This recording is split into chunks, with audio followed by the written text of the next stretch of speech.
Okay.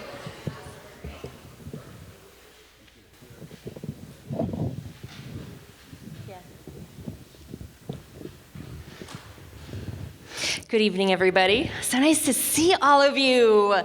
You're looking fine out there, everybody.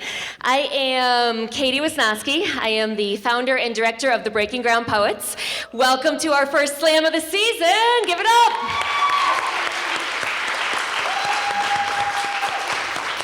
A few things. If you have never been to a poetry slam, the focus is on being interactive.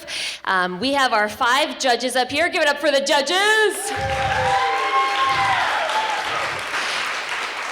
What will happen, the poet will come up here. Our poets range in age from 14 through 19 years of age. They are from all over. We are a community organization. They will come up here, tell you their truth, and then the judges will write a score 0 to 10 on their whiteboard. We encourage them to use decimal points to prevent a tie. They will then hold up their board, and my MC, Marky Denenbaum, will read off their scores. At that point, you have a job to do. So if you hear a score which you feel is way too low, you want to boo the judges. Can we try that out? Boo. Good. And if you hear a score which you are really happy about, you're going to make some noise. Woo! Yeah. Okay. Some other things to consider. Your job is to influence these people up here because you want them to give our teenagers the highest scores possible, right?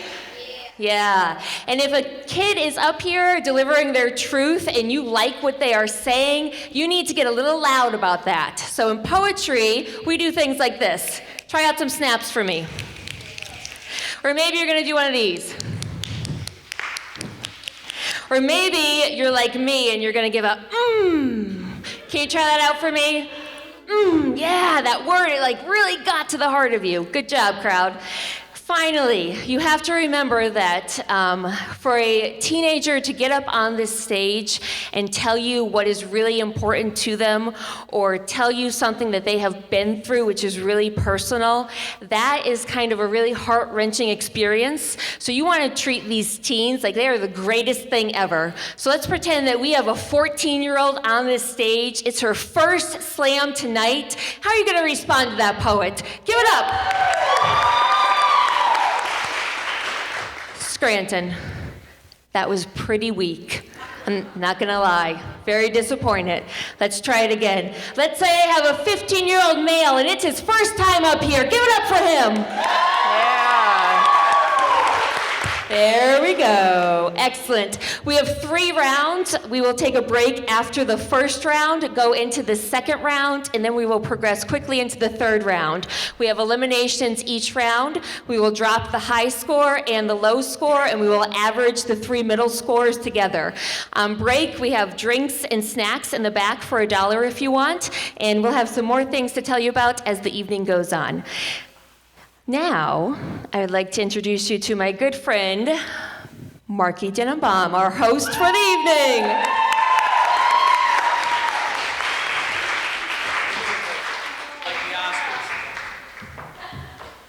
So, hi, I'm Mark. That's real exciting, isn't it? Thanks, Grant. Usually these things are emceed by people who ironically all have the name Connor. So I'm breaking the mold, and thank you for allowing me to do that. Katie, pay attention to me. I'm really insecure about doing this. All right. So a little quick story is that I don't know if you guys ever heard of Story Slam. That's how I met Katie. We had to do promos for Story Slam, and if any of you know Katie, at the end of it I was like, "You're a teacher? You're like one of me." So she reached out to me like a year later, and we started doing these poetry things here, which I think are fantastic and incredible, even though I know nothing about poetry. So lo and behold, when I was standing next to Katie and one of the young poets said something really amazing or prophetic, Katie went, And I didn't know that that was appropriate at these events, so I looked at Katie and I was like, I didn't touch you. So then it started to dawn on me, the kind of repartee where it's like, because to me, is creepy. So I'm thankful and happy to kind of be welcomed into the fold of this amazing community, and let's meet our judges. First judge, Josh Siegel. How about that, man? You got a better reception than I did. Because no one gives a damn about me. So I just met Josh. Josh is absolutely incredible, and it's ironic that we're kind of on the same level of what we do. So I'm going to read you Josh's quick, typed out, not written out at the last minute, bio. Josh is a 2009 graduate of Tunkhannock and a 2014 graduate of Ithaca College. There he wrote an independent feature film called The Market and produced 2 independent short documentaries. If I mispronounce these, tell me. Basharia, and Journeyman. Basharia is the story of 3 Iraqi translators who were relocated to the United States after Operation Iraqi Freedom. Journeyman follows an Air Force veteran as he comes to terms with his brother's fatal drug overdose. Josh has recently moved back to Northeast PA and is currently working as a technical writer for Green XT Solutions, tech company? Okay, close enough. And a freelance contributor to the Wyoming County Examiner. Josh and I will have a lot to talk about in the future because I believe in everything that he's doing. Shelby Fisk, recently, give it up. I'm so happy I know what an MFA is, or else I would have pronounced it MFA. Shelby recently received her MFA in creative writing from Wilkes University. Her life's passion is writing, but currently works at Penn Foster as a high school advisor. She enjoys fine sweaters and craft beer. Do you avoid spilling the craft beer on your fine sweaters? Kelsey Van Horn, give it up.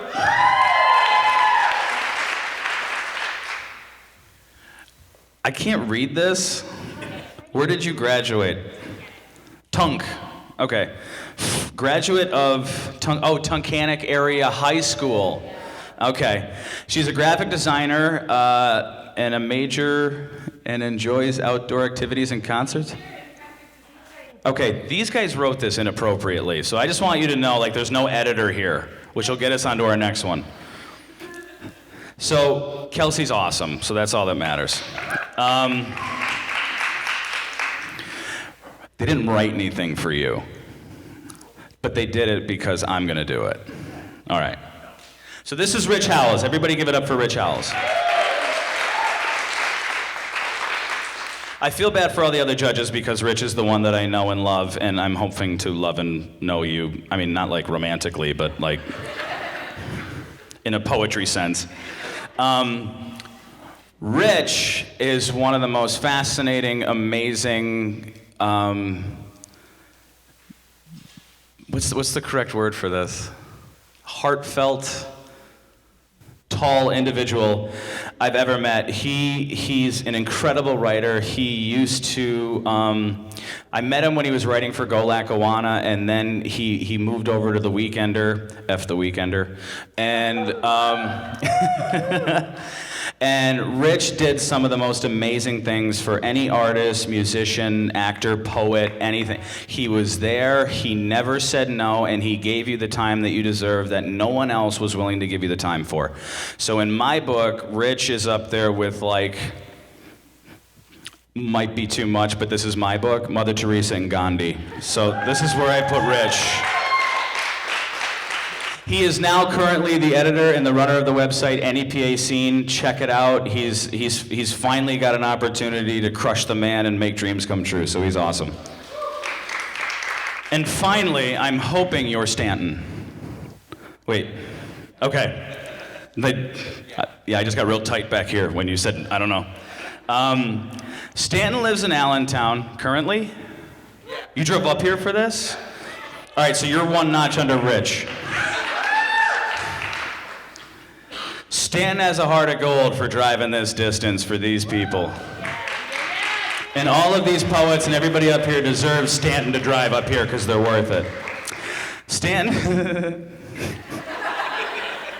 lives in Allentown and is a published poet, and he is currently published under Swan Dive. Anything else that you want me to tell you?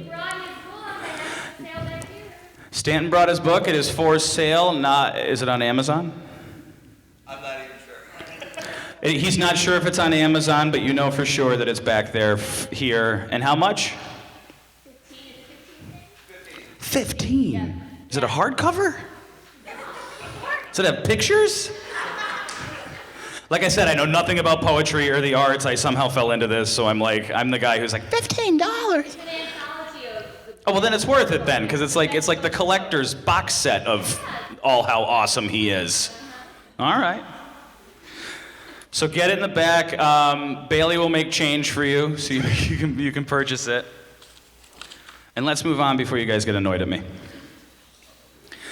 So, there's a sacrificial poet, and sacrifice is more of the root word than sacrificial. There's no pain or agony coming to this, but our first sacrificial poet, and only, I believe, right, Katie?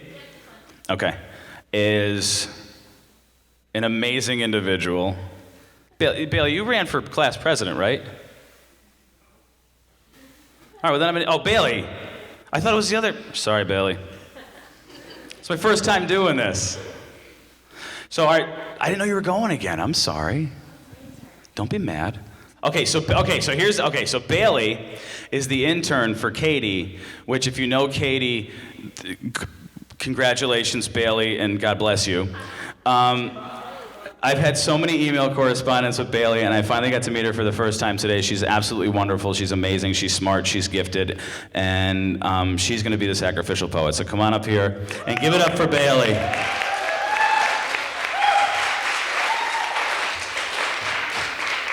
And every time you come up, we have to do it very Euro. You'll know what that means when. Are you ready?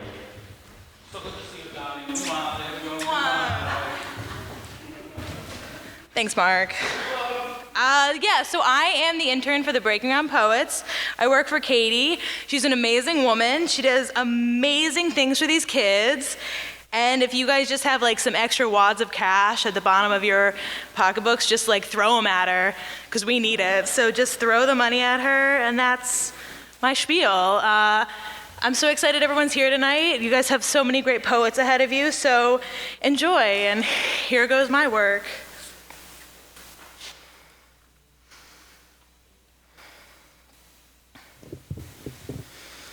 You say you've never truly laughed until I slid in and shook it out of you. Eyes closed and watering, hand over tightened chest. You thought it was a noise you made with your mouth just exhaling to inhale. But I taught you that it is 8 large marbles rolling back and forth on the lining of your lungs, and it should be heard from this very spot, from this dirty stage all the way to the rocky coast of northeastern America, because when I met you, the space between my earlobe and cheekbone burned so badly that the steam rose up to say I was not good enough, that we would look mismatched in photos, that I would crush you, that your arms couldn't possibly hold me, and that you could never love a fat girl. Dew formed on the ledges of my mind, condensation hitting the floor to create little puddles of insecurity splashing up to say he would love me if I were as little as she was, if I were as unbalanced and unhinged as she was. Tilting my head forces the moisture out, but it lingers as a stain to say he will never love you because you are fat. I can't accept this. Garden states and pine trees thick with your words and my hair cannot hold my sanity, but they help me escape to the safest state, which is my chin on his olive shoulder. I had a dream the other night that we were sitting one behind the other, wearing sweaters and shorts on summer grass. You saw a loose, strong thread and unraveled it until you saw my weak, round center. You balled it up and placed it at the bottom of your pocket among sand and coins so that you could have a free hand to hold hers. Humiliation ripened into rage, exhausted into tears, forming into booming laughter, something that she couldn't pull out of you with her small small, thin fingers, even on her best day. Thank you.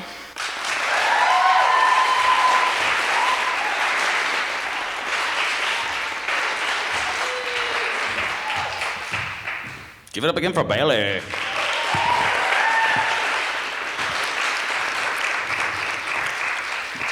So the photographer has told me to turn out the right light because it looks like everyone's going to hell.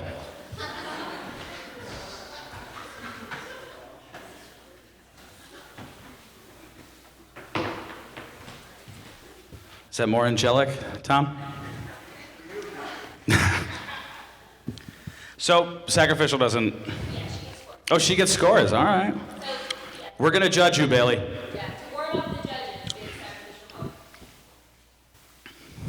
sacrificial. I'm sorry, I have like this nervous laugh in case anybody, and every now and then I'll go like... All right, so we have a 9.1. Bailey, I told you I was gonna go slow for you, girl. Am I going slow enough? 9.1. 9.1. Does that work? Nervous laugh. 8.5. That's Grant. 8.9. 7.8. We're gonna get along. Not because I agree with you, but you're willing to take chances. And an 8.1. Oh, feel free, just harass them. Yeah, that was like, you got like the 1 out of 100,000 was like, boo.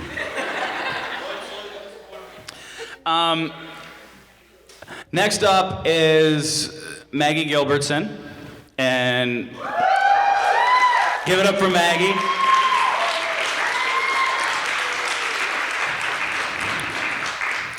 Maggie is, to put, I don't know, maybe like a 50s take, a Spitfire. And next on deck is Hayden. So let's give it up for Maggie, everybody.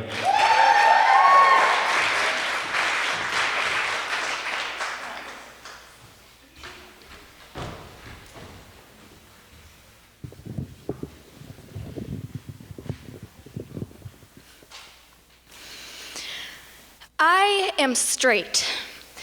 I am gay. I am bisexual and pansexual. I am a boy and a girl, and no, I am not confused. I just use labels differently than you do. You need more than one label for something that is in a constant state of change. I am not the same person that I was 10 minutes ago. All of the intricate experiences stemming from my bones grow like wildflowers towards the sun, and I know when you tell me I have to be a girl and I have to like boys, that's only rooted in ignorance. The problem with labels is that everybody is expected to have one, and have the correct one, as if there is a wrong way to see yourself. There are no wrong answers. You are not a doctor's office vision test if anyone stands before you with one eye covered claiming they cannot read the string of letters falling from your mouth. Tell them to cover both eyes. Tell them person is the only name tag our bodies should have to wear, while they are out calculating exactly who they are capable of falling in love with. You are out offering love with closed eyes and an open heart. The difference between boy and girl, like sad and happy, is how you feel, like rivers. Racing to the ocean, it's fluid. We are oceans, drinking water from 1,000 different rivers. My blood is from too many places to travel to in a lifetime. I have everywhere inside of my body, and you are asking me where I live. Labels make our complexity seem simple. But I would rather be out of focus to others than blurry to myself. My feelings should not have to be consistent to be understood. Nobody lives in just one place. We are free-falling through the universe faster than the speed of light, and the law of motion says we will continue on like this. The law of gravitation says any two bodies which contain mass will attract each other. I've read this over about 5 times now, and there are no footnotes or exceptions. All people have mass. The idea that attraction only happens between 2 bodies of the opposite sex is not supported by the rest of outer space. Don't think this doesn't apply to you. Even if you don't feel uncomfortable filling out paperwork where you have to check 1 of 2 boxes indicating your gender, this still applies to you.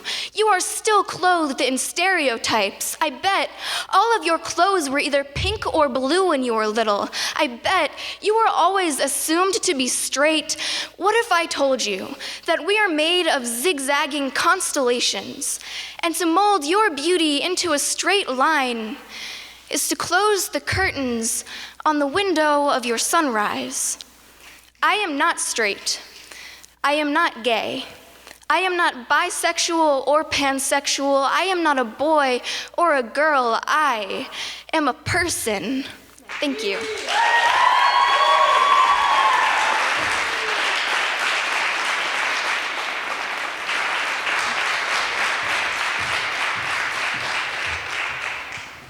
Wow, Maggie, I didn't realize how tall you were. Let's give it up one more time for Maggie.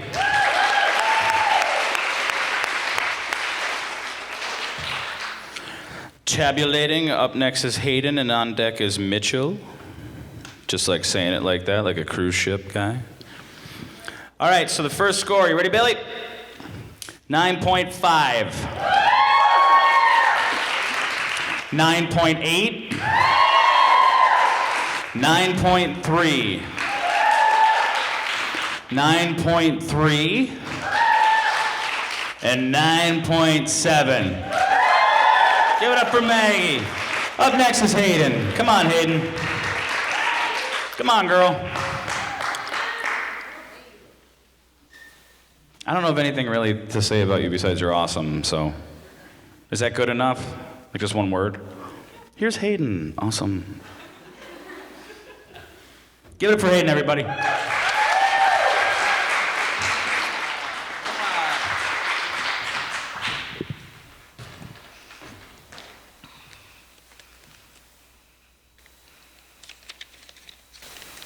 Should have had it open when I got up here, but okay. If I ever gave myself to anyone, I imagine it would feel like being inside an automobile on the hottest day of the year. When the last bubble of oxygen is out of reach, your torso crying tears so pure you could baptize newborns. Driving around, I feel as if my seatbelt is knotted around my neck. Tiny Dancer is playing out to me. I bite my nails, but they are already bleeding. I whisper, I want to hang from trees that have been cut down.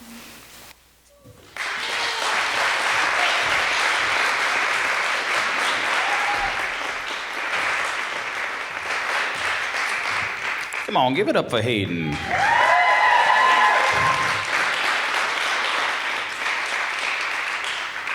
Mitchell's up next, and make sure, Kevin, you're ready, buddy. All right, here come the scores. You ready, Bailey? 7.5. Give him hell. 8.5. 8.1. 8-point donut. That means 0. I tried to save you on that one, brother. 8.8. Give it up for Hayden. Welcome, everyone, Mitchell. I'm not going to kiss you because we don't know each other yet. Oh, yes.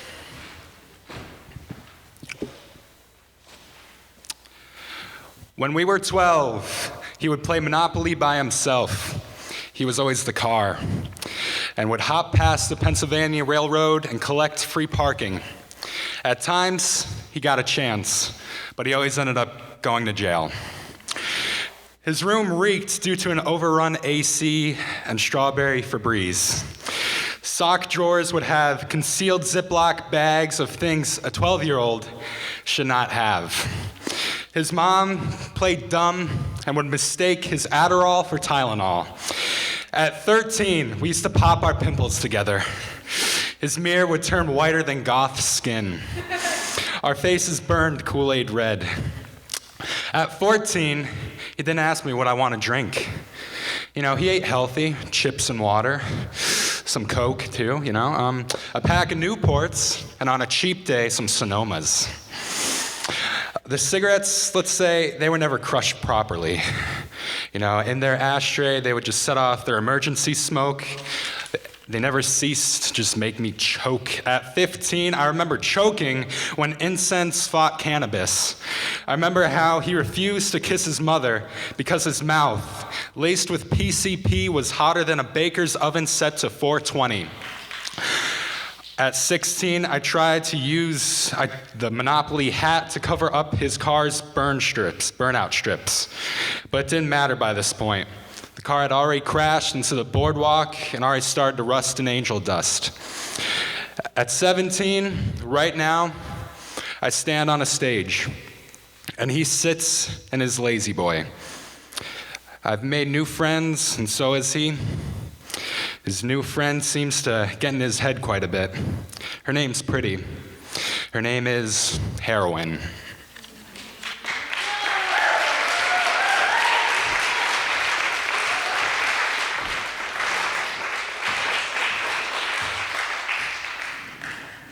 I always got a soft spot in my heart for anybody who wears a zip-up hoodie, man. Nervous laugh. All right, ready for the scores? Yeah. Thanks, Bailey. 8.9. Wow. 7.7. I like the energy. 8.2. That went up. 8.4. Nice. 8.2. All right, so Kevin, right? Don't be scared, Kevin. I know that couch is comfy, but it isn't it? Claire's on deck, so get ready, Claire.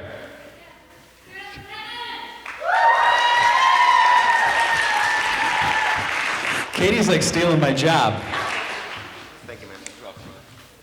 How you guys doing? I'm Kevin Parker. I'm a hip-hop artist from Scranton. I've got a show coming up. I've got a show coming up, and there's flyers around the corner on a little table back there. So grab one on your way out. All right. So go ahead, judges. Tell me what I can't do. How I'm out of my mind, how I'm too young, too cocky, too ambitious, how it's just fictitious. Put me in a box and watch me not even stutter as I break out the box cutter and knock the socks off every cop who plots to put locks on me when I pop off. I use words to get shots off, but not the kind that Pac saw. I lock jaws. When my pen hits the pad, the clock's gone because time stops. My wristwatch don't exist. When I watch my wrist jot down my next hit, it's like if I take it a notch down today, I'll just quit. I use words to excel, but if my mic grows soft and I can't excel, I'd rather walk away. Today, I said if my mic grows soft and I can't excel, I'd rather walk away. You see, words are my best friend and my worst enemy. I carve into them with sharp instruments. It's like I'm eating words because I'm carnivorous. I run cars into this constantly. My bars are venomous, that's right. I rigorously harm an interest. I take a poem and grab its arm and twist it into a charm, an image of carnage, intricate enough to sound alarms. It's intimate. Are you still with me? Listen. By now you can tell that I don't write to amuse, instead I entertain you. What's the difference? Amusement leaves your brain dead, entertainment leaves your brain fed and holds your interest. Now which would you rather? Which one would you rather? Because either way I provide the remedy. I sit in a lab breaking words down chemically. It's chemistry, and I give birth to something beautiful through my pain like a pregnancy. I improve what I do with my mouth every single day like dentistry. Now, this industry wants money off of people like me, but I'm independent. I'm not perfect, but I'm working and I've repented. Now I'm blessed to be on the stage in attendance, playing tennis with sentences. I'm heaven sent to bring a message of love and forgiveness made possible by the God-man sinless, nailed to a tree to lay out a path for me to leave out my dreams, guiltless. So how dare you think I won't touch the sky? I'm already with the Most High, and I ain't talking pharmaceuticals. I'm not delusional. At my funeral, you will say I gave my best. As I take my rest, you will know that I didn't waste time chasing things that fade at a moment's notice. When my soul exits, my soul exit is to a land where death has died, where hate no longer exists, and we cherish every breath and sigh. So if I'm targeting that place, how can you think I won't touch the sky? Go ahead, judges. I dare you. Tell me one more thing that I can't do. Thank you.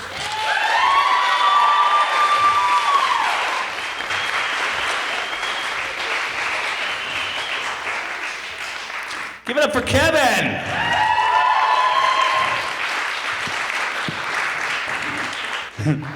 He called all of you out. Don't take it personal. You ready, Billy? Here are the scores for Kevin. First things first, though, is Claire's up next, and Jess is on deck. 8.2. 9.6. 8.9. 8.6.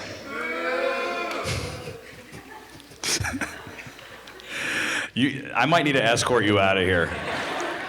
And a 9.1. Where's Claire at? Come on, Claire.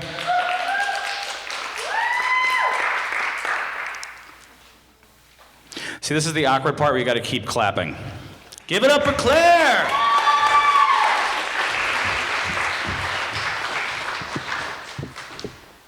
I'm sure. Okay.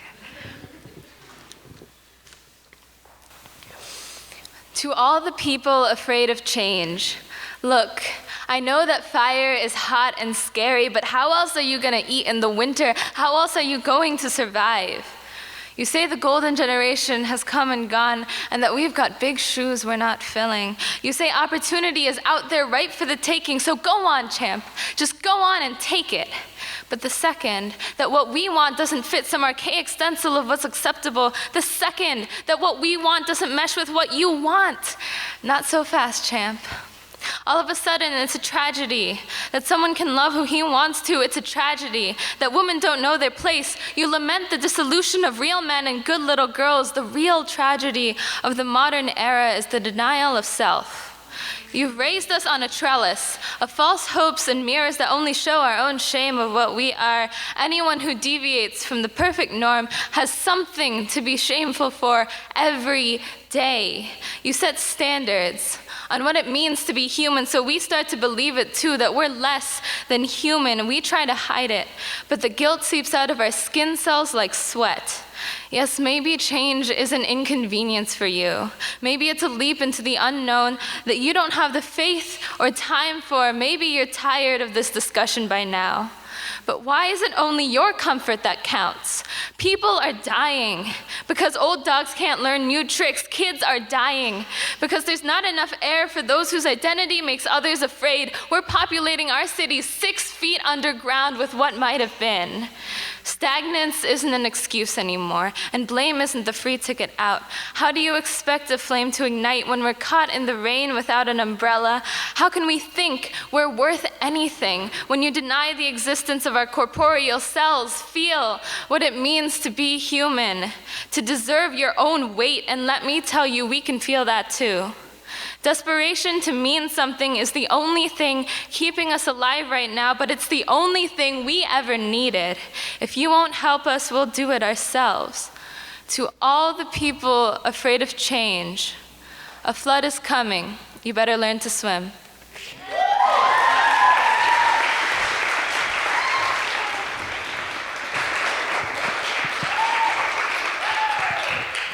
Let's give it up for Claire. That was awesome.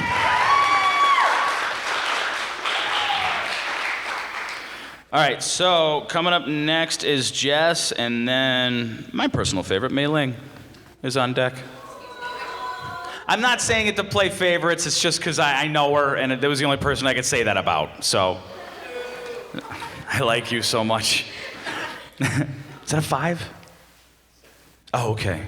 It looked like a G. All right, ready, Bailey?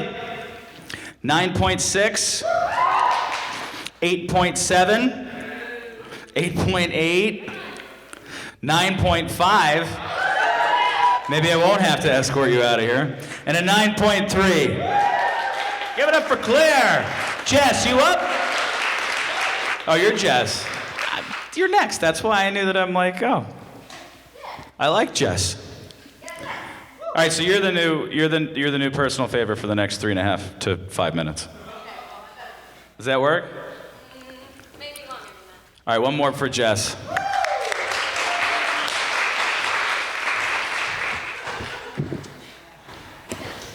How do you, is this good? Can you hear me? I don't know.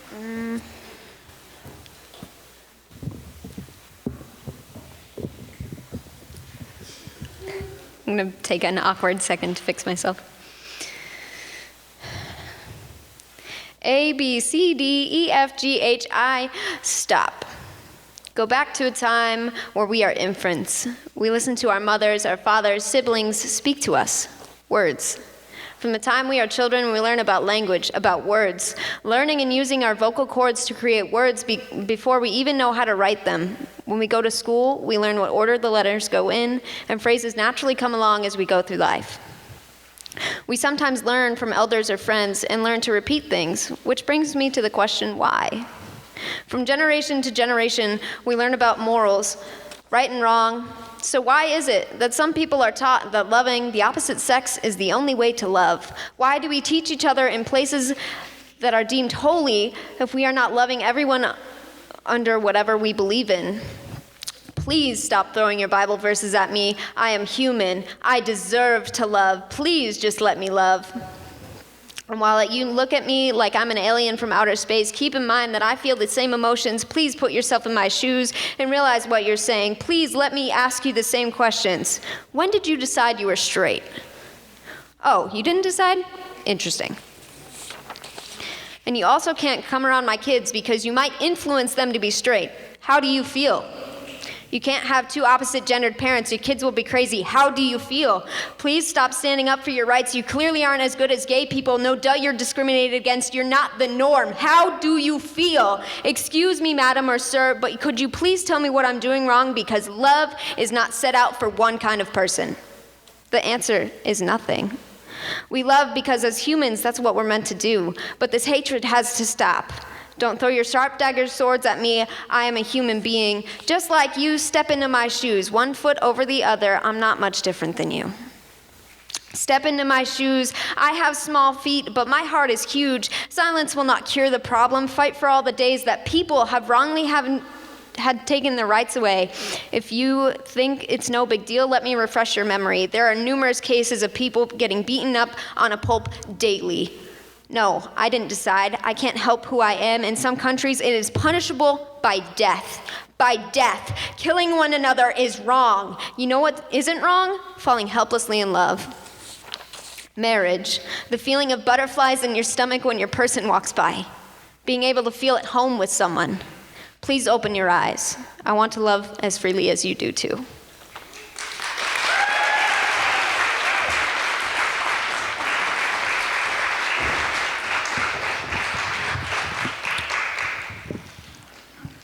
Well, why hasn't everybody clapped again for Jess? Because that was awesome.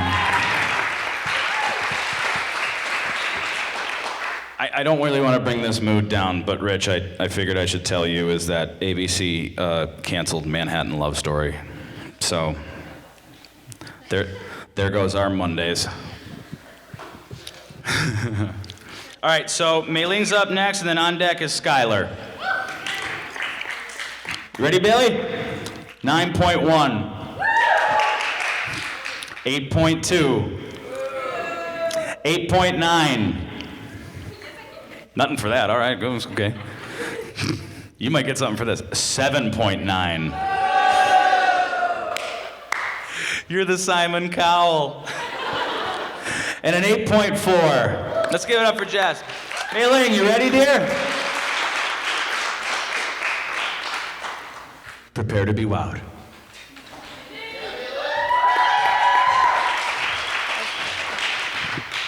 All right, this poem is called Revival. Dear poet, this is your year. Take hold of opportunities by the fistful. Write out your poems on shooting stars to keep you wish off. Yank off the security blanket that holds you back. Pull up your big girl pants. Don't you dare let them drag. Tie your shoes. Give fear the opportunity to trip over you. Remember your manners. Say please and thank you, but never apologize, because poet, this is your time. Remember where you came from. Remember every teardrop, bloodstained, trash can, notepad, poem you threw away, because those poems gave you birthmarks, cocooned itself tightly around your rib cage to make a poet out of you and to teach you to be you. Dear poet, forget the choke chain of everyone else and learn how to write for yourself. Come with open hands, with constellations in the palm of them, ready to give the audience something to connect to. Let them connect to you. You have nothing to lose. Hand out your story like bubblegum. Be secure in your words. Hold true to every atom, DNA, strand, and molecule and great creator that made you. Be bold, fall beautifully, speak freely, give honestly. Words give power to you and me that we can never speak to anything less than the truths we believe. So tell your story, poet, how you were born paper thin, but your tongue is sharp. Tell your story, how your fears have always haunted you, but poetry taught you to haunt them back. Tell your story, poet, how you were smart enough to pick broken glass instead of flowers when you had the chance, because you knew choosing what is beautiful over what is broken leaves no room for healing. But poet, this is your broken glass healing. Your words will cover your wounds like band-aids, make your bruises beautiful, peel off your shortcomings like a scab, and make your triumphs into permanent scars. And that, poet, will define who you are, so do not be ashamed, not for the color you appear to be because there's quality in your design, nor for the path you walked because there's power in the steps you've traveled, not for the results you show because there's meaning in the effort you put in. Poet, be bold, fall beautifully, speak freely, give honestly, don't hold your words back, let them set you free. Like every underdog who's ever gone down in history, poet, set revival on this stage, finish what you started with a bang, let your meteor showers run turn your words into molten lava, and let them melt into a flowing stream towards every far-fetched dream and a sea of reality you were always told you were never good enough to reach. This is your opportunity to reach it, and poet, don't just reach it, take it. Give nothing back. You earn this. Wear your badge of honor proudly. Poet, this is your time. Let the atmosphere of the stage remind you to stop consuming yourself with the pressures of winning first, second, or third place, and instead, let it remind you the reason you tell your story and why you started writing in the first place.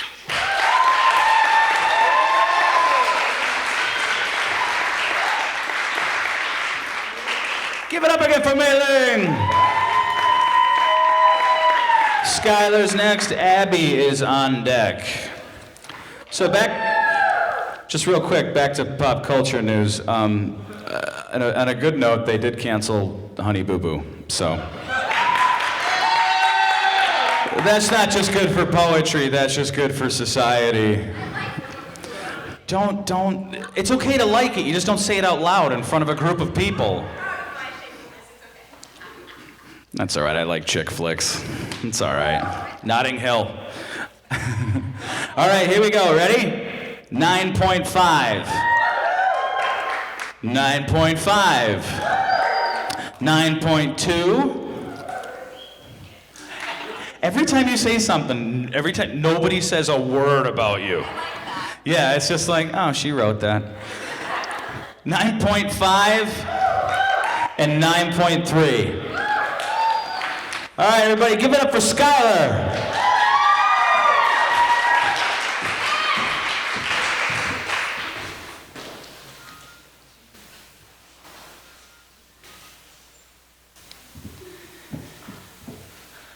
I distinctly remember that night at the bistro. I couldn't share the hard facts with you, like what month it was or what the weather was like. Presumably chilly. I was a freshman in high school and I wore skinny jeans with plaid Dexter shoes. It was 7 o'clock at night.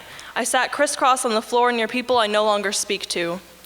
I had never met her before, merely seen her in school. She was young and beautiful, and she still is. She stood before the mic with confidence and poise, and she told us that she had not personally dealt with literal or hypothetical scars, so she attempted to take the vantage point of someone who had.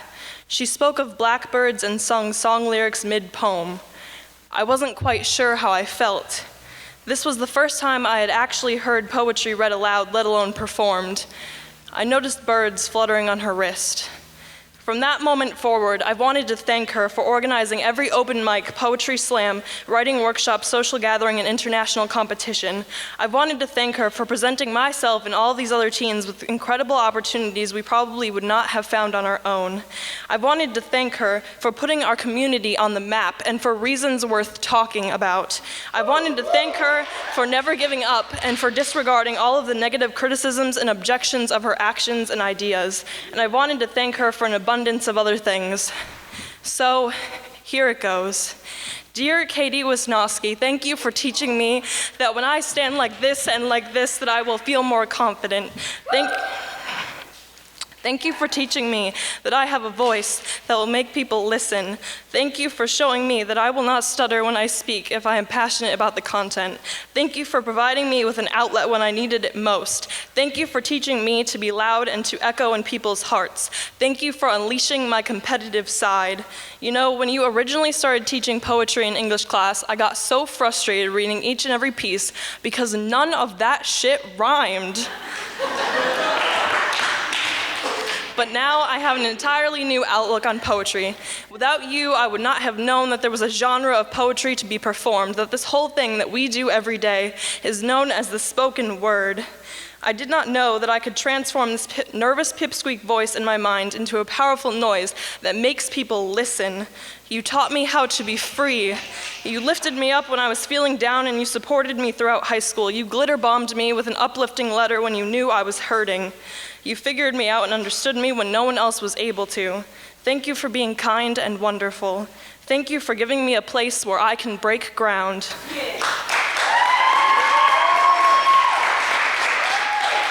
I am endlessly blessed to have met you, but what I appreciate from you most is that, like those birds on your wrist, you taught me how to fly. Thank you.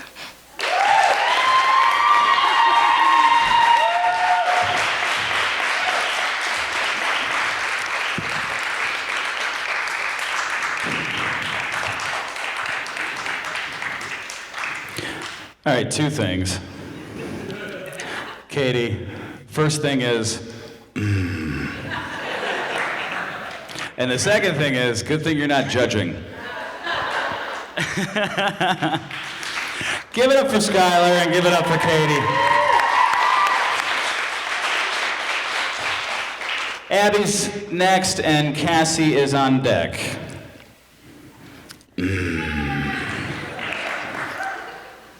Wait, whoa.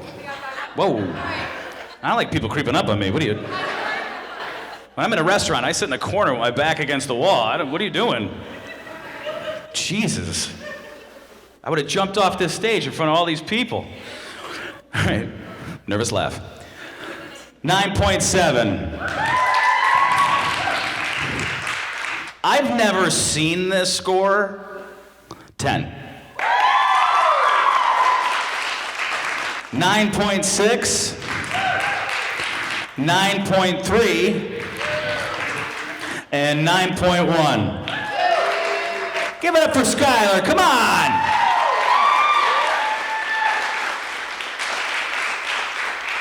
And here comes Abby to scare the shit out of me.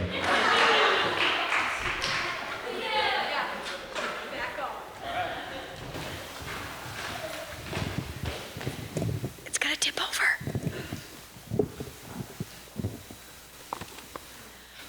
What you need to understand when I say I'm sad, a guide. I long to feel like the sun is something I can reach up and grab with my hands. I keep a tally of heartbreaks on my hip bone, and I keep glass hidden in my palms because nobody has the sense to look at my shaking hands. I keep a box in my closet full of every euphoric time I've ever had, even though most of them happened before I could speak. There was a boy who allowed me to tear my throat open and watched me as I bled. A boy with silver eyes and a barbed wire heart that I tried to touch and never got close enough to find out the truth. His hands traced lies across my stomach, and his lips spelled deceit in the most beautiful way God could create. The boy held swords between his teeth and kissed me with a ferocity that could have led to death. He led me to believe that my demons and I could get along and that they wouldn't chain me up at night and watch me cry myself to sleep. He held my hands to his chest and I felt them burn, but I couldn't find it in myself to pull away. I can recall every departure from my life in chronological order, from Christmas mornings to graduation parties, when secrets spilled from lips like waterfalls. When my mother was so distraught you could see the blood coursing through her veins, her bones cracking under the pressure, the tears welling up in her eyes in a way no child ever wants to see, but I was defenseless. They came and took her from me, and I have not seen her since. I am afraid of mirrors and the lies they set free. They show the circles under my eyes and the tears in my veins that I'm running out of makeup to conceal. I fear dinner time because I know the food won't stay down for long, and sooner or later people will begin to notice my pallid skin and protruding bones. Nobody will notice as I lay awake grasping my stomach. Maybe it's better this way. When I say I'm sad, it isn't a measure of the terrible things in my life, but a measure of the terrible things in me.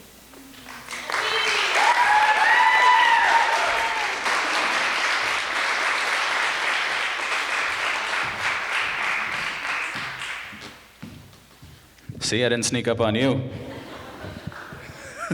Give it up for Abby. Cassie's next, and then Mason's on deck.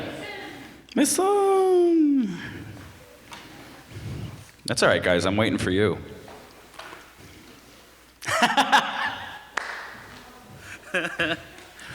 All right. You ready, Billy? 9.6. But he spelled out the 6. 8.0?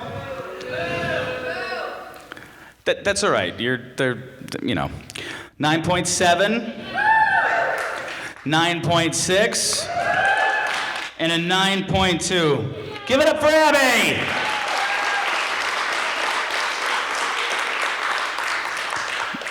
Abby, just so you know, Cassie didn't sneak up on me. Come on, Cassie.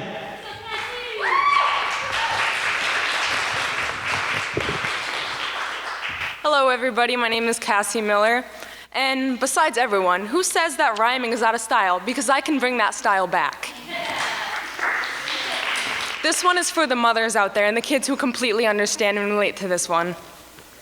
There was no social media when I was a kid. Go ride your bike the way that I did. That Facebook you have is nothing but trouble. Stop looking at that screen, you'll start seeing double. That cell phone is glued to your hands all day. Go for a walk and get outside and play. That music you play just sounds like noise. When I was 15, I wasn't allowed around boys. Those shorts are too small, that skirt is too short. Don't ever touch a frog if you don't want a wart. Childhood goes by faster than fast, as she looks at baby pictures and sobs over the past. Mom, I love you dearly, but times have certainly changed. I know this world is cruel, unsafe, and deranged. Don't worry about social media. I know how to avoid confrontation. And that music I listen to, it's great for concentration. Facebook is in trouble unless you're a trouble seeker. In case you haven't noticed, I'm not one of the weaker. My childhood has been great, so please stop crying over those pictures from my past. Because of you, I will succeed, victory at last. I have a goal that no one can stop me from reaching, in spite of the lectures and constant preaching. I have a dream that is mine alone. Not a person could take it from me. I'm already grown. I have an inspiration that lives within my heart. No one will ever tear it apart. I have a soul that wanders through the night, a deep-seated passion full of insight. I have knowledge of places I've never been, knowing I'll get there, it's a matter of when. There's a place inside that you know nothing about, where there are no limits, obstacles, or doubt. The vision I have is my destiny. Success and determined is what I will be. I look forward to the future, my dream, my soul. I'm going to make it my ultimate goals.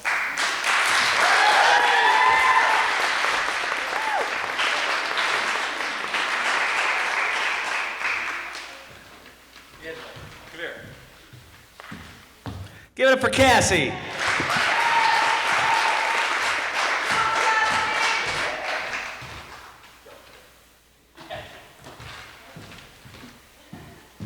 So I want to introduce you to somebody real quick. This is Angelo. Angelo not only is an amazing poet, he's an amazing musician, and he's in an amazing band. And he has a gig tonight. He's here to support Katie and all the Breaking Ground poets, but I want to show you something. He has a gig at the Mohegan Sun tonight. Take your jacket off. This is what he's wearing. I just wanted everyone to see that because it's so ridiculous. Bar Louie is the nicest place that we play. I said to him, are you playing in that tonight? And he's like, yeah. Like it wasn't even a thought. Like, sure, I'll wear that cutoff shirt. And we have Grant in the back, who's also in London Forest. Give it up for Grant. He's another poet. And he's wearing a very nice shirt. Grant, can you give him some lessons, maybe? Because you're like Dapper Dan, and he's just like... He's like, whatever, man, I don't care. I like music. All right, get out of here. I'm tired of you. God, that outfit. All right, you ready, Bailey? 9.4. Little TV delay there. 8.7. 8.7. 8.1. 8.2. All right, next up we got Mason. Adriana's on deck. Everybody give it up for Mason.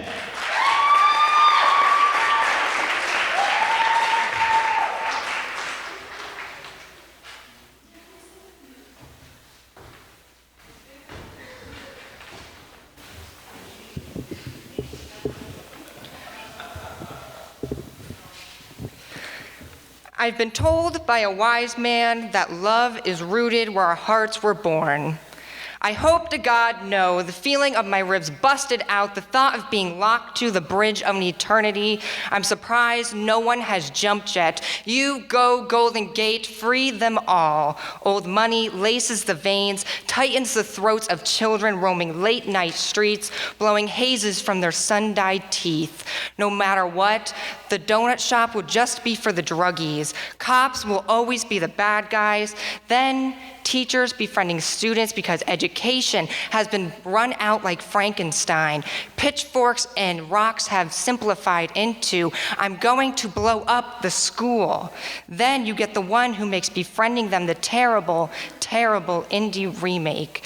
This town made love not so innocent. Exploitation isn't pure, nor will it ever be. But when you use what you were born with for power, flaunt it, baby. Text body curves, Snapchat, siren calls, cyberbully of sex. You go Lifetime documentaries. You go Tunkhannock. You were born in this town. We were born farmers. Why can't we weed out all of this? All this town does is maple syrup tap your back, drain you of all your worth. Thank you.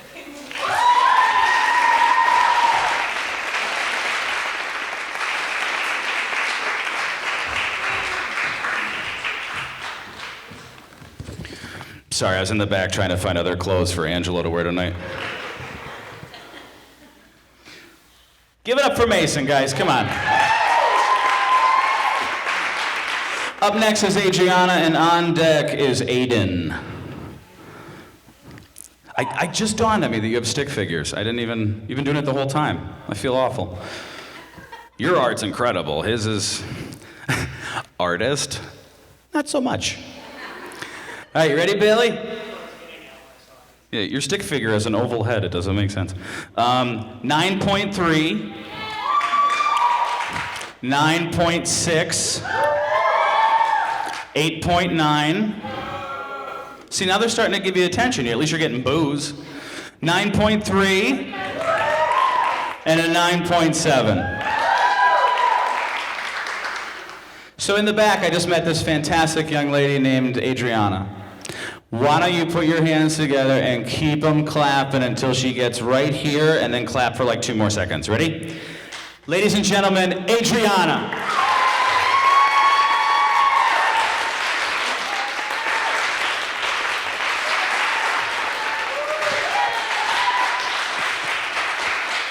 Okay, I'm just gonna be honest. This is my first time doing this, so I'm beyond nervous. Leaves fly fast off the decaying branches that will soon be empty, and once again, I huddle up in my coat. The grass is yellow and brown, soon to be draped by cold powder. Yes, nature is dying, but only to continue the cycle of new colors and fresh air sprouting, new and returning life is created. The flowers and the leaves never really disappear, but for now, their absence is, well, depressing. No color, the air no longer caresses you with gentle warmth, now it nearly knocks you off your feet, batting you around as the harsh cold stings your hands and face. I sit in my house alone, and I think of why I wasn't at school that day. Maybe I'm just adjusting to the falling leaves and dying grass in my own home. My brother, my best friend, and my hero has left twice, falling off the tree and letting his decaying self blow away in the cold. Yet, he has returned only once, greener and seemingly new. No discoloration or shriveled edges riddled him any longer. I expected him to remain as green and pure forever. I didn't want the dead thing he was in my life anymore. In short, I was pleased. But soon enough, I noticed deeper tears and less colors, and in just a few months, he was gone again. He had slipped away. With the wind, he hoped would keep holding him. He hoped it would never stop blowing, because once it did, it would put his life on hold yet again. Sure enough, it was no surprise to me to see something more lifeless on the yellow and brown than before. I know he will return greener, but for today, I sit inside, watching the bitter breeze take hundreds of dead leaves from their branches, and I can only hope for the spring to bring back the other half of me, a little greener and with a little tighter grip so the wind doesn't persuade him so easily. But for now, I must wait.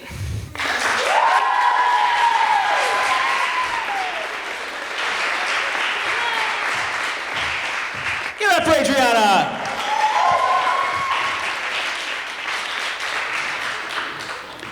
Adriana, I don't know if you can hear me, but just so you know, the first time I went on stage, I had a lot of liquid courage. So, it takes a lot of guts to do that. Not liquid courage, just get on stage. Aiden's up next, and then we're going to take a break to watch an episode of Modern Family. All right, you ready, Bailey? I can't hear you in the back, girl. Are you ready?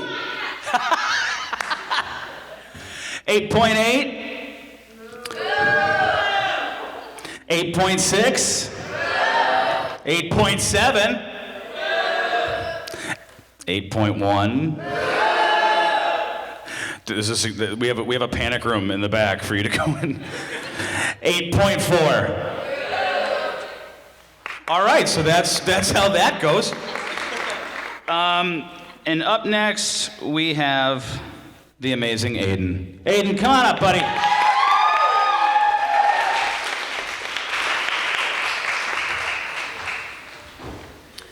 All right, this is called Greenhouse. Watching an inconvenient truth in a friend's basement, a man says the world is in danger, the ice caps are melting, sitting on our asses and drowning in the tube. We think we're making a difference just by watching. But passive voice doesn't batter to water down action. It collects it, swims down streams and downloads, relearns happening and stacks science in a queue. Netflix is like a verb and Flex is a lesson in YouTubeable compression. When we finished watching, we just looked at each other and laughed. Because that's what people do nowadays when they're presented with facts they know nothing about. They laugh, as if they have some unbeknownst alternative, and this is the responsible way to react, as if a logical solution is just not on the cards at the moment, so we'll push it to the back. What's inconvenient about truth is how it can get trapped in this atmosphere of ignorance, greenhouse gassing like glass windows, luring heat in, not letting it out. Truth is no longer sought in America, it's bought, wrapped up, put away, and lost. A world scared of what it's created, of men who innovated and liberated, theorized and postulated like children asking questions about everything they know. Why is the grass blue? Why is the grass green? Why, oh my God. Why is the grass green and why is the sky blue? Why do I have to go to church? What's wrong with Johnny down the street? What does cocksucker mean? The world learns about a revolution, not repress or resist or regret or resist, but recycle rhetoric. I can't speak for outside sources, but questions are important no matter what age you are. And so I have a question, supported by facts. It's not climate change. Please try not to laugh. How come we can't provide clean water for every human on this planet? I understand that there are global factors and that it is an impossible task, but so is circumnavigating the globe, landing on the moon, and a president that's black. 3.4 million people die from a water-related disease each year. What the fuck is globalization for? McDonald's and beer? The amount of people without access to clean water is 2.5 times the size of America. You and I... Oh my God, I'm losing my thought here. Hold on, baby.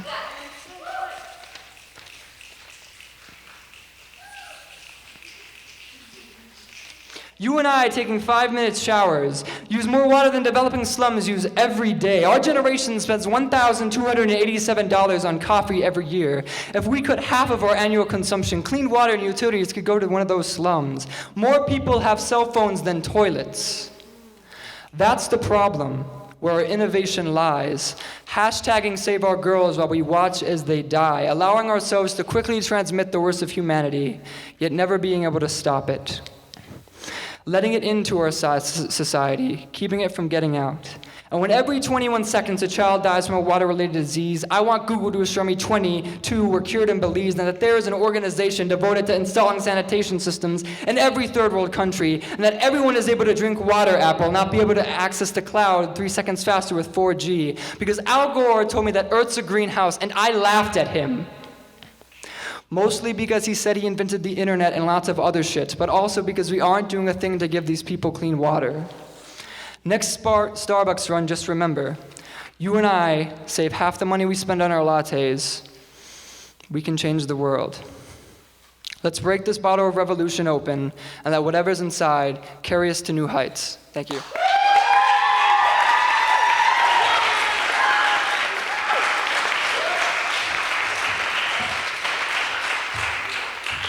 Give it up again for Aiden, come on.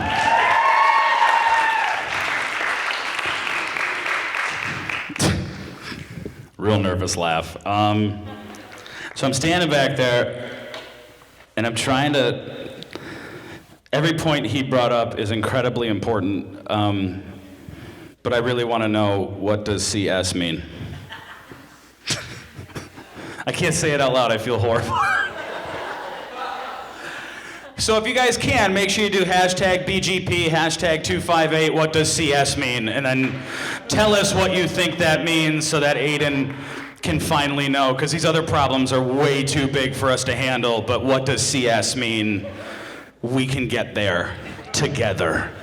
Thank you, Aiden, for bringing that up. All right, Bailey, ready? Rich, I don't hate you. Oh, the guy says that? Oh, I don't hate you, I hate that guy.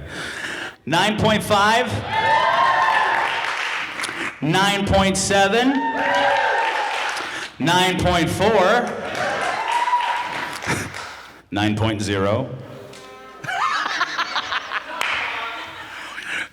No, don't turn it upside down, that's a totally different number. 9.6. So Katie, how long of a break are we taking? We're going to take a 5 to 10 minute break. Everybody grab some refreshments. Make sure you buy a book.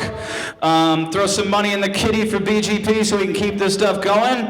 And we'll see you back here in 5 to 10 with more HuffPost updates. Thanks a lot.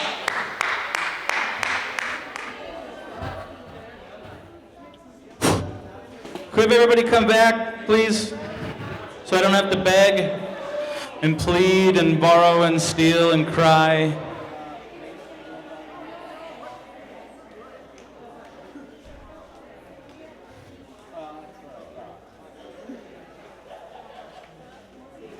Anybody here watch Parks and Rec?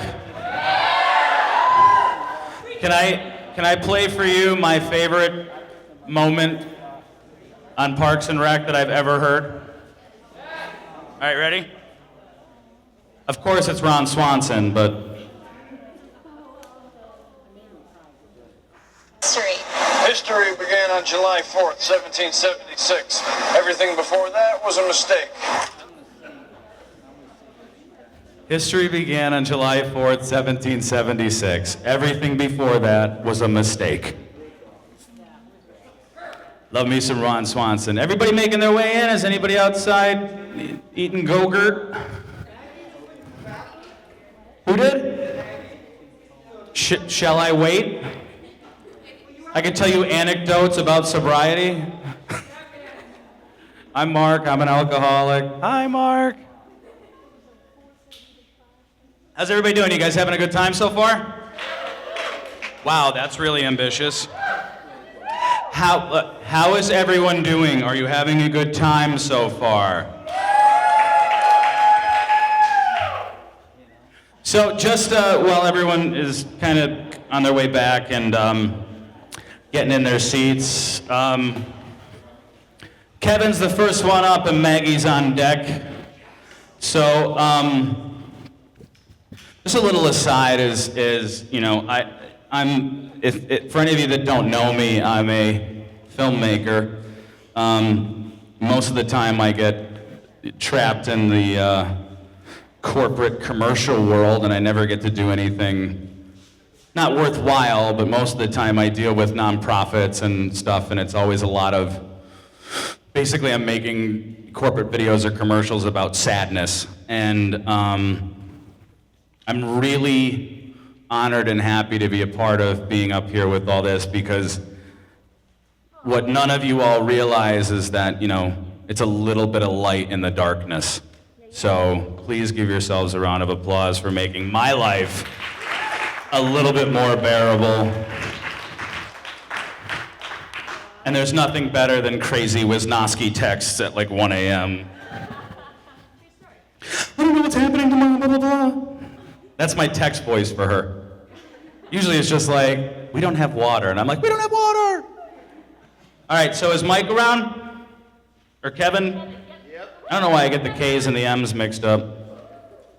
Well, Mark, do you want to go run through Well, we're changing the order, babe. But they don't know who made it into the second round. Do I say who made it to the second round? Okay.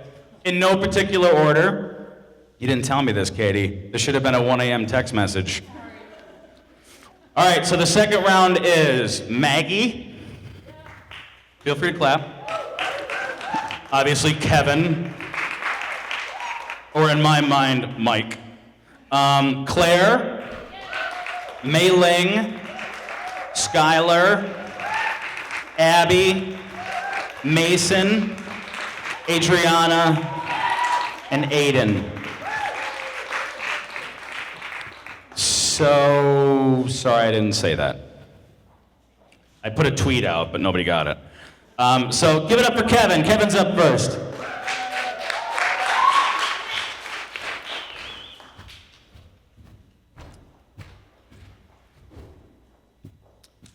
Now, I know you guys think spoken word doesn't have to rhyme, but most of the time I do that just to challenge myself and show you I'm using most of my mind, so pay attention.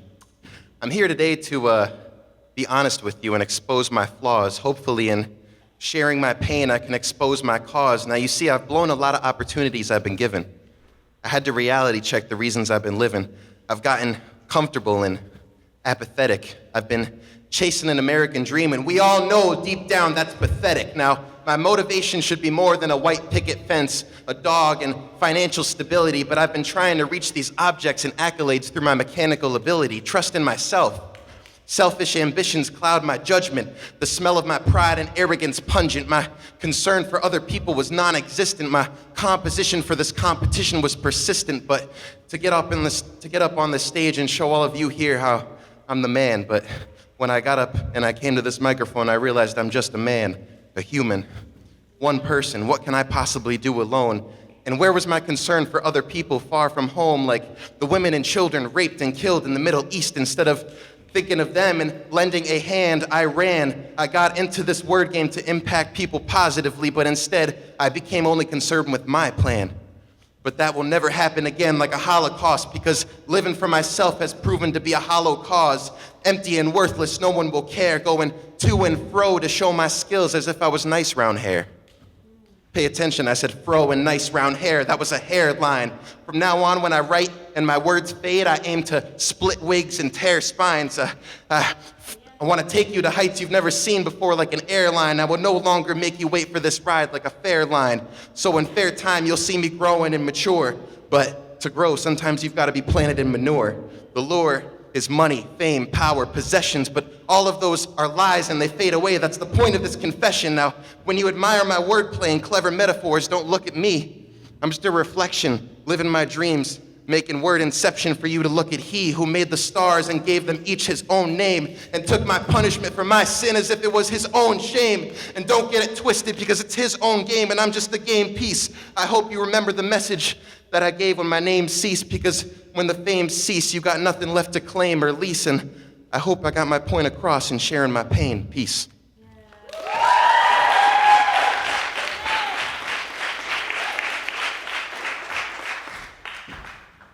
Give it up up for Kevin! Maggie's up next, and Skylar is on deck. Just like softball. She's on deck. Batter up. Scores are 9.1, 8.9, 9.2, 9.3. Did you choose second round to not cause a ruckus? Or? All right. And 8.9. Well, give it up for Kevin anyways, come on. Ladies and gentlemen, the quintessential Maggie. I don't know why I said that all sexy, but Maggie's up.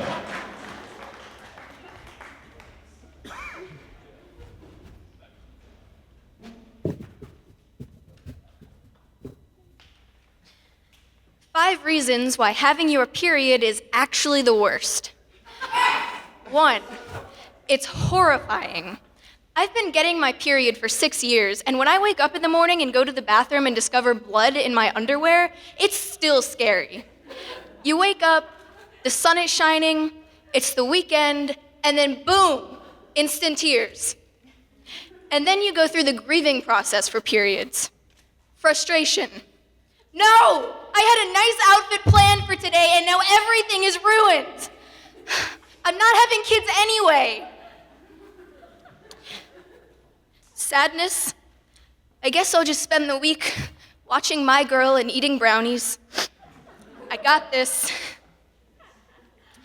Denial. That's not my period. I think I just cut myself. It's a cut. I know it. 2, it's unbelievably uncomfortable. Not just the whole ordeal of pads and tampons or whatever, it feels like there's a dinosaur munching on your insides. Finding a painless position on the couch is hard, let alone trying to function like your uterus isn't shedding. 3, it's gross. Contrary to what those "your body is changing" movies taught us in like 5th grade, there is a lot of blood. You cannot sneeze or laugh without a freaking river flowing out of you. 4, it's awkward. The first time I got my period, I thought I was dying. I had no idea what it was. And my logic was, if I go down like this, absolutely nobody is gonna know. 5, emotions. Now, yeah, your actual emotions are going insane when you have your period, but I just mean the way you feel about food. You end up head over heels for those Pop-Tarts you only like once in a while. And no joke, I know I'm getting my period when I wake up and crave ice cream for breakfast. But food and heating pads and sweatpants cannot save you from the wrath of the red devil. Just remember, you will never have to suffer from a public erection. Thank you.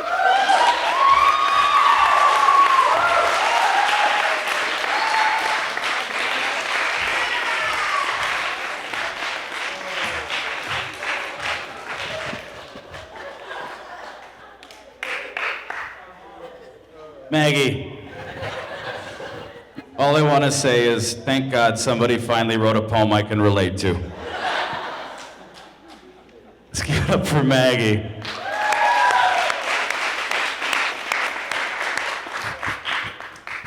I'm in the back going like, it's so true. And the scores are 9.9, 9.9, 9.5, 9.9, or 9.5, I'm sorry. I got really excited because I thought, it was a good poem, I thought, you know. All right, so the fourth one is 9.5, sorry. And then 9.6. Sorry for screwing that up. All right, Skylar's up next and Mei Ling is on deck. So everybody give it up for Skylar.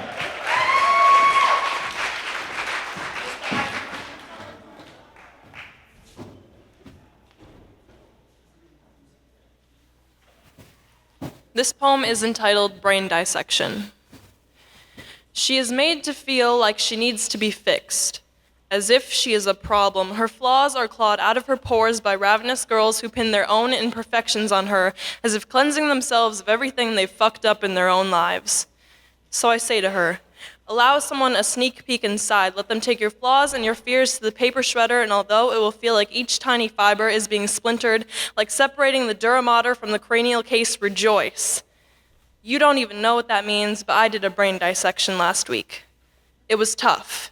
Maybe they'll take chisels and hammers to you like I did to the frontal bone on that skull, but let them. Let them have a glimpse at your lungs. Show them how the tiny air sacs in your lungs are never empty, even when you hold your breath. Show them how you've sliced and diced your veins, getting crimson honey everywhere. Tell them how it makes you feel better. Allow them to study your cerebrum. Let them poke and jab at it all they want. The brain does not have its own sensory nerves, and you won't feel a thing. Show them your dangerously low levels of serotonin, norepinephrine, and dopamine. Tell them how you think your sister is a fucking idiot because she keeps telling you that you have a chemical imbalance in your brain when you know there must be something wrong with you. Tell them how it feels when they say you need to be mended when you can't find a damn broken bone in your body. You start to believe the birds singing in the trees because all they've ever done is look down on you. You just want to stop breathing. But like I said, go ahead, because there will still be oxygen in your lungs, and you will still live to take pictures of the sunset every time you make us stop the car so you can capture the moment. Show them how you dance, how your body moves effortlessly to any beat, and tell them how it makes you happy. You are one of the few who was not born to die, but born to love. Your utter existence brings tears to my eyes because you have the strength to overcome anything, and I didn't know that you did. You are beautiful. You make me want to dance and learn and love like you can. Teach me. Teach all of us, because you are something special. Thank you.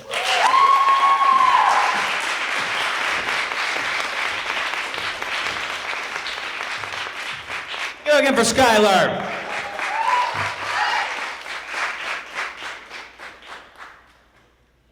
Okay, Mailing's up next, and then Claire.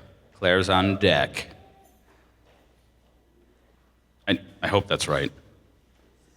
All right, and the scores are 9.6, 9.6, 9.5, 9.7, and 9.2.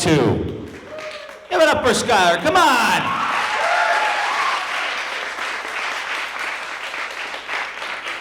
Ladies and gentlemen, welcome up Mei Ling. You can clap, come on.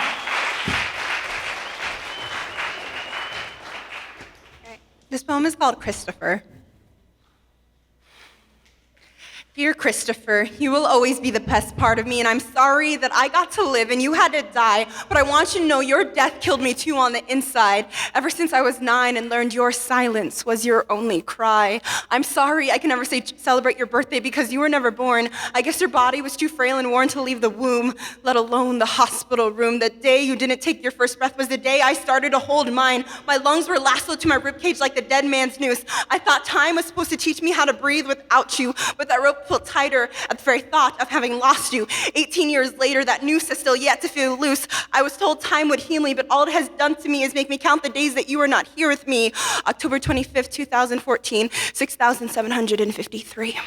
I thought time would allow your death to be a healing scar instead of an open wound, infected with a cold truth that there was nothing the doctors could do. Christopher, you have always been the best part of me. When I dream about who you'd be today, I see the motivation festering at your hands and determination pulsating at your feet. And I read your motto, there's not a force in the universe that could stop me. I dream about how you would put miracles on flagpoles, that you would give a little wave whenever you needed things to go your way. I dream about how there was never disappointment or tragedy to get in your way. Christopher, you will always be the best part of me.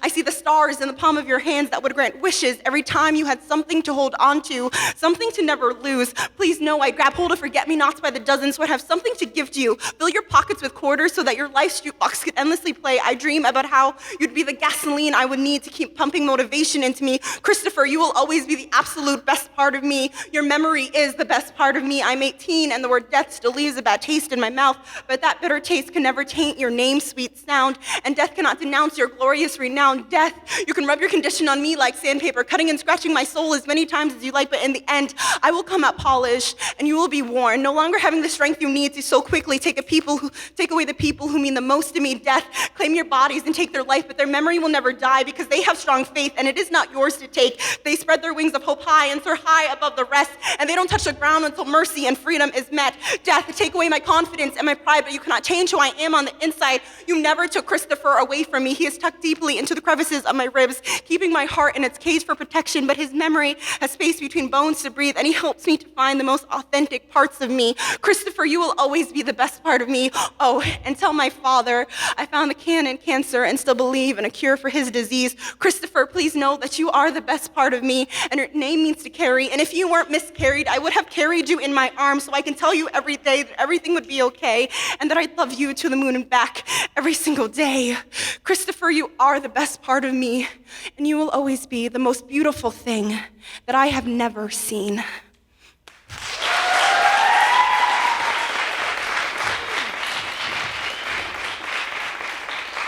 Give it up for Maylin!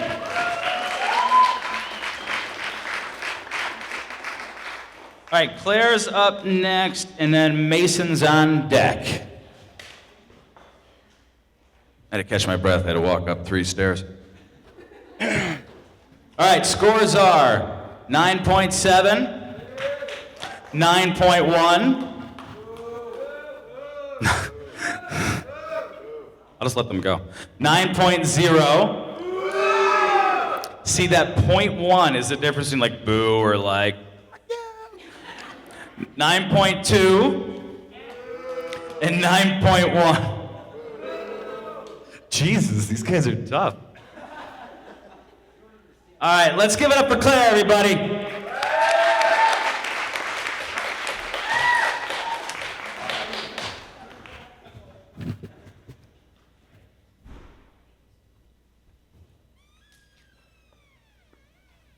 How to catch stars and put them back in the sky. Step 1. Find a sky that works for you, a dark pelagic zone inverted in the reflection of the horizon, 1,000 times larger and more terrible than anything you have ever seen, with intestines made of ink and eyelids that close in frustration. Find a sky and stand underneath it with your neck angled back and your arms out wide. Step 2. Say I'm sorry. Say it 1,000 times. Lose your voice and you never have to say it again to the mirror for failing to say it to the sky. Step 3. Cough into a napkin and look for red. If the veins in your lungs are crying, you're not ready. If the inner lining of your throat is too young to break, you're not ready. If you've built chain link armor around the insides of your mouth, you're not ready. You, friend, will never be ready. Step 4. Stay awake until you can't trust what your brain tells you and sit at the edge of a tidal wave.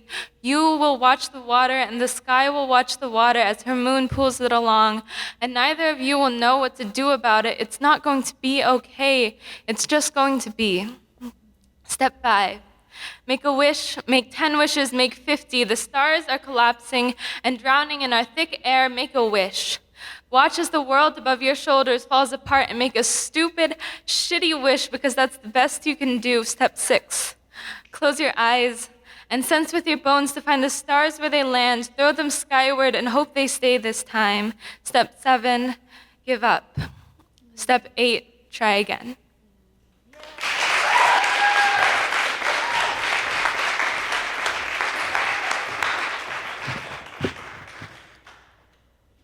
Give it up for Claire.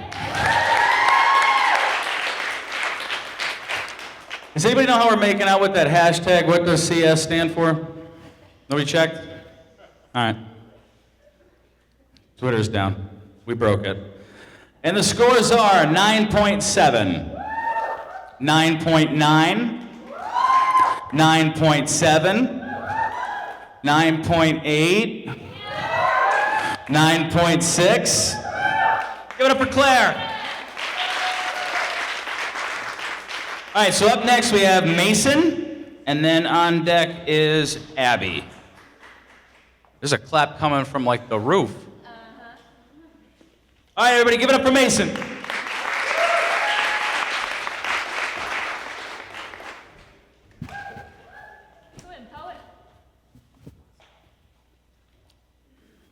730 days later, and I still love you. It started with that New York Giants shirt with the hole by your left shoulder blade. It was a symbol to the keyhole that I would imagine. It would unlock your developing chest plates that'd be pressed against mine, bones that would soon begin to ache due to a stupid growth spurt would now start to dance and feel so alive. Blood being pumped by your warhorse machine would fill that special nook and cranny. Sadly, you just can't stumble across it. I wish upon the first midnight star you would take my virginity in your hands and squash it. Too bad your sexuality was straight and mine was just not. I stand here still teaching myself how to package up my cravier for Reese's Cup eyes, teaching myself how to fill up my man-made faults because I could not understand why love just couldn't be simply easy. It was just like math class, always tripping up on your boy's smile, front teeth overlapping like the church daughter's owner's legs. Your laugh like church bells on a summer Sunday sunset, your lips like butter melting over the warmth of my daydream kiss. Our love never meant to be labeled an abomination, but even simpler, me and you just didn't have the glue. After 730 days, you would think the spark would die, or it would ignite and set ablaze, not being tried to be relit by the boy who will never be loved by anyone. Thank you.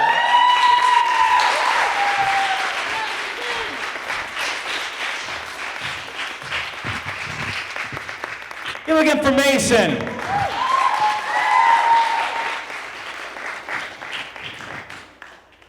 He lost me at New York Giants. I don't watch hockey, so. I make movies. I don't watch sports. I don't know. Come on, Rich. You're taking forever. Is that a G again? The scores are 9.6, 9.5, 9.5, 9.4, and 9.7. Give it up for Mason, everybody. All right, so we have Abby up next, and we have Aiden on deck. So let's give it up, a heartfelt give it up to Abby. Come on, Abby. The ninja that she is.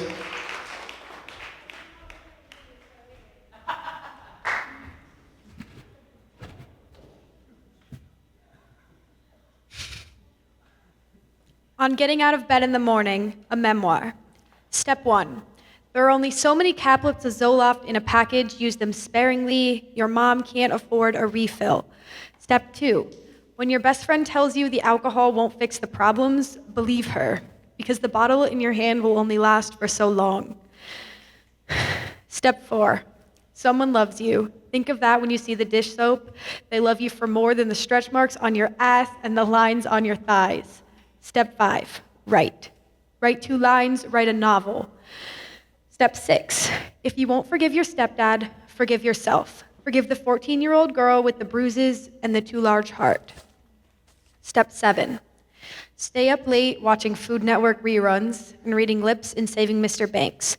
Wake up early and go back to sleep an hour later. Step 8, write. For the love of all things holy, write. Write to me, write to your grandfather, write to your ex-boyfriend about the love letters you keep in your back pocket, write about the sunset, write. Step 8.5, you are not a broken mirror, you are not 7 years bad luck splayed out on the middle of Route 92. You are not the limiting reactant in a silly high school romance. You are not used up. You are not created to be lonely. You were created to live, to be alive. In fact, you are so full of life, they speak of your brightness on the sun.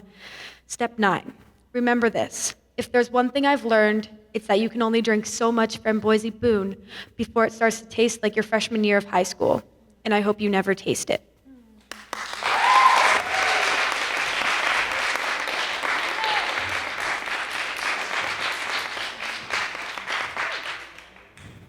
Give it up for Abby. Aiden's up next, and then Adriana is on deck. Did I say Adriana right, or is it Adriana, or Adrian? Why don't you just...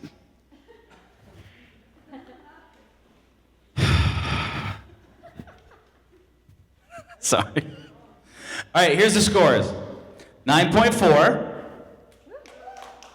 You could, it's all right. You can clap or boo or do a 9.0, 9.6, 9.3, and 9.8. Give it up for Abby.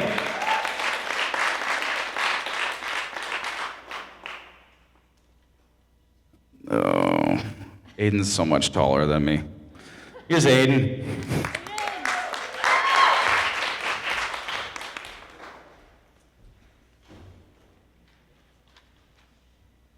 Okay, so I have a haiku because I can't perform any of my other poetry because I've already read it. So here's a haiku I wrote. One Direction sucks. Is something I'd never say around my girlfriend.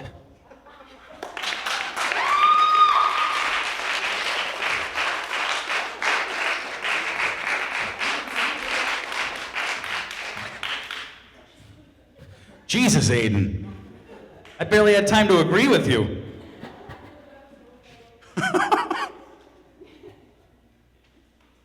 So much said in so few words. For the record, if there's any One Direction fans in here, sorry. All right, here are the judges. That was awesome. 7.9. What? He likes One Direction. 8.7. 8.6. 7.6.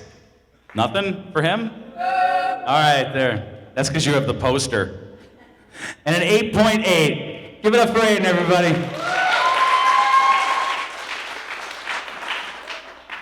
Next up is Adriana. Or Anna. Adriana.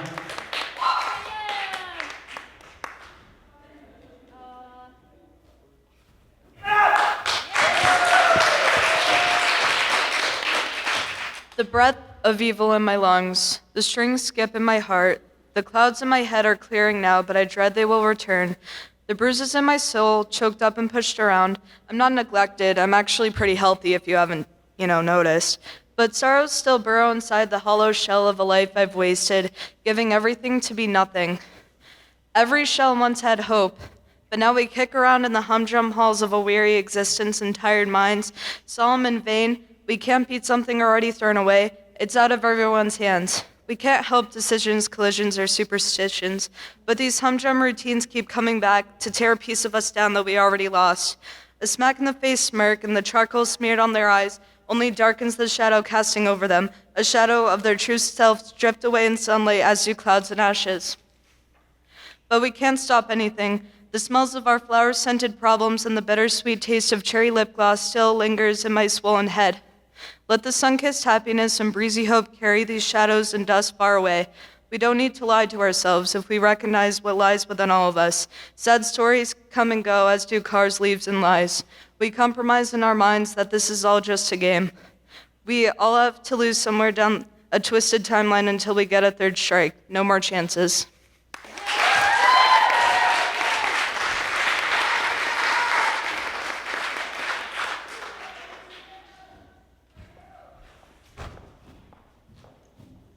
I didn't realize how loud these shoes were. Get up for Adriana.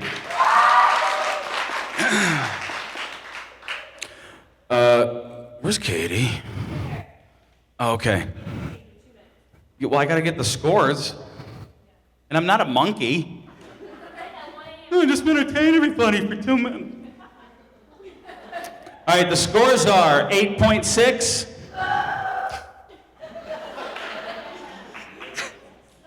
We have the GIMP locked in the back there, so 8.6, 8.5, 8.4.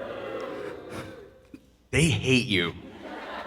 And an 8.6. Give it up for Adriana.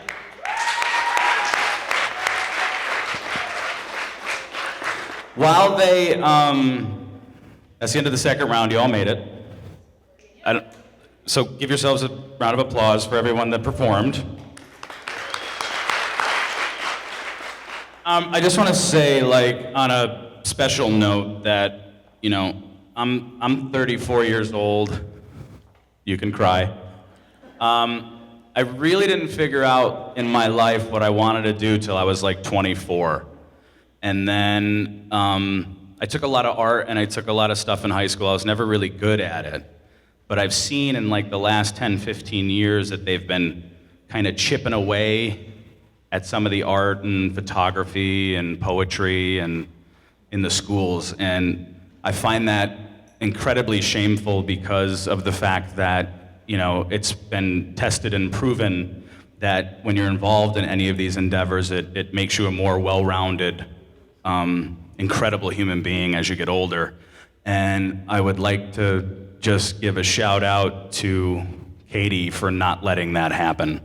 So thank you for doing what you do. We're still gonna make that documentary that totally like scolds the public school system, where it's like, stop cutting funds for that, you nitwit. We don't need a bigger football team, even though there's nothing against sports. So it really wasn't entertaining, it was more like a big finger. Nervous laugh. Do we get those scores yet? Because all I know how to do now is play the Notre Dame fight song through my nose. I'm not doing it. Or I can act like Ma Fratelli. Did you ever see the Goonies? Victory! That's all I got going for me. Just stare at me while I feel awkward. When English majors do math, it takes a while. Yeah. And when math majors try to speak, Yeah. It goes both ways. spot jumps truck. I don't fit into like any of those categories for like math, and I don't even know where I fit in. I'm just kind of I'm nebulous. I'm just like, I understand 2 + 2 is 5, and are these the round 3 finalists? Rich just gave me a 10. Thank you, me. Bailey, will you tabulate that Rich just gave me a 10? Rich just gave me a 10. After 9 and before 11, it's... Ladies and gentlemen, give it up for Marky Denenbaum. Okay, moving into our final round, and this round goes very fast. We have 5 poets moving into the final round. Same rules apply, original poems. First, let's give it up for all the poets that are on this stage tonight.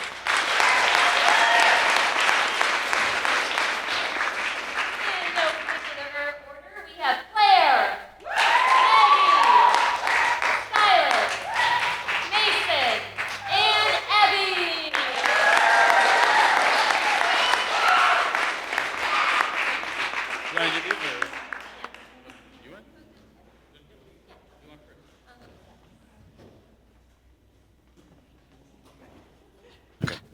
So first to the stage, wait. Okay, so, ready? Yeah, one. So on deck is Mason, and up first is Maggie! Give it up for Maggie!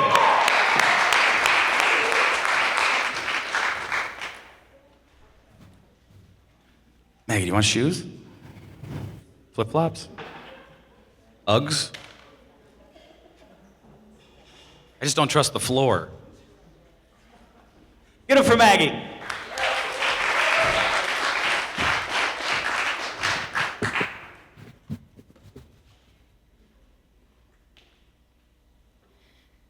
I hate the sound of car horns. When I can hear a clock ticking, my heart races like it's late to work. I feel more comfortable alone in the woods than in a room full of people. I sleep with the lights on, so tomorrow when my head makes nightmares out of everything I see, I can be my own glow stick. Loving my brain is hard. I can't trust him to tell the truth. He keeps my memories hidden like they are secrets. There are constantly names and places on the tip of my tongue that I can't quite spit out. My thoughts are a foreign language. I confuse dreams with reality like it's part of my daily routine. I've tried walking around in normality's shoes, but I trip. It's like telling a puzzle to hold itself together when it was made broken. I still look for my missing pieces, retrace footsteps, follow shadows. I let separation anxiety lead me. I specifically go to places where I know I will be afraid to leave. Those places that jumpstart my heart, they have to matter. Every animal can sense its home. My brain processes every emotion like it's a threat. If I feel too happy, barriers rise up to protect him. When will he realize that living doesn't have to be a battle? It's exhausting, trying to fill the holes he digs to take cover in. There will be nothing left of me. My skeletal foundation collapses under the slightest pressure. I'm too empty to explode, so I cave in on myself. There are diamonds in my toes from the heaviest feelings always finding their way to the bottom. My body is an abandoned building built on fear and silence. Don't ask about my scars. Don't ask if they were self-inflicted. I can't help it. My body didn't come equipped with enough storm drains. My pulse echoes thunder, and I can't figure out how to get rid of that sound. I need more than tear ducts to chase the rain out of my head. I am homesick for sunshine. You leave your smile on the bus. I wear mine like it's the superhero cape I lived in when I was 7. I still want to be a superhero. One with hot air balloon lungs that can inhale tragedy and exhale beauty. I'm jealous of every flower that can dust the frostbite off of its petals like it's dust. Every winter, I feel another part of me go numb. My bones are turning into black ice. They crack beneath my skin and cause midnight car accidents when I'm not looking. I don't want to drive people away. If you could feel the way my brain drags me down, how hard it is to stand up, you would understand. I am trying my hardest. My feet rarely know how to leave without being told. I'm afraid of tight spaces, including my skin. Pills drip down my throat like my tongue is a broken faucet. Swallowing fear is the only way to taste life. Thank you.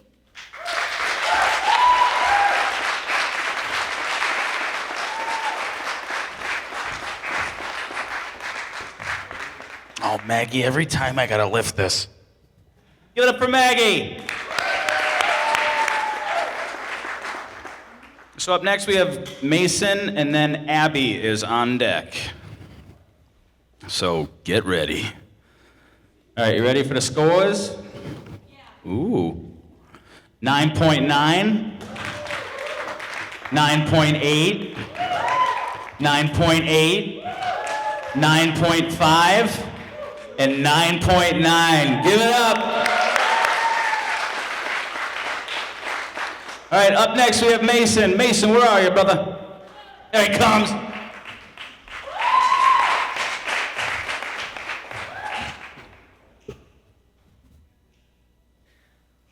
Polaroids enlace my eyelashes like Christmas lights in July. So tacky, but will be needed one day. 24/7 is longer than 24/7. Time cannot be clocked to any beat or rhyme.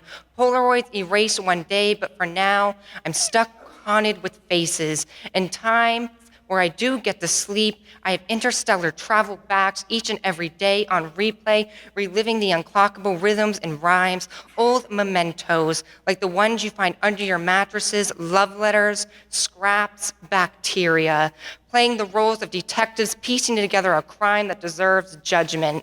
I lock the doors on Tuesdays now, a ritual purchase at your garage sale that your mother hosted after your passing. I took the Polaroids because that's all that was left. They never work, but I have them still. I remember trying to potty train your brother, him squeezing his privates, trying not to burst, and at night I whisper down at my heart and say, please do not burst. The couch laying too close to the floor, the weight of us wrestling for the last goodbye kiss, me cemented to the floor now, listening to the footsteps teaching me how to dance. I don't have Polaroids that ink all the time, flawed, splattered moments of life. Dear Polaroids, thank you. Dear Polaroids, Why is his smile still white and mine has faded? Dear Polaroids, you show my dead lover, catalyst my depression, but how I don't want you to leave. You cannot be wiped away like chalk on a chalkboard. I just ask for you to stay.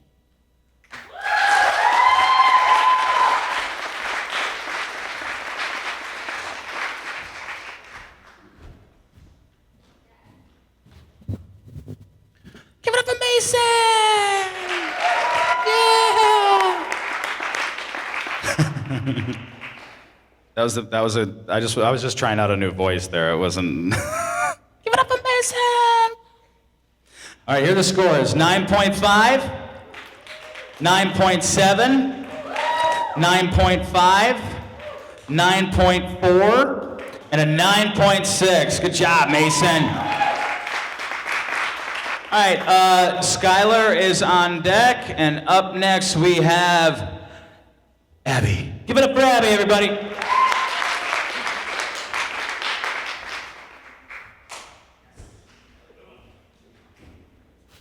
I've been known to give quality high fives, by the way.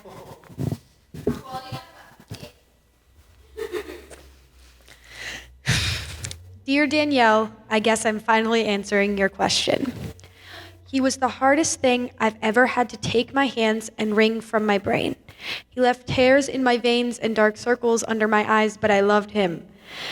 Though he made me his sometimes instead of his always, and turned our rainforest into lined paper instead of greeting cards, the only thing my tired eyes could see were his hands, and even as they were around my throat, I saw them.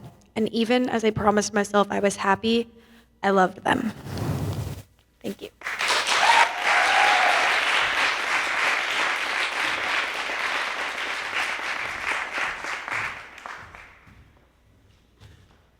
I'm gonna try it again. Give it up for Abby!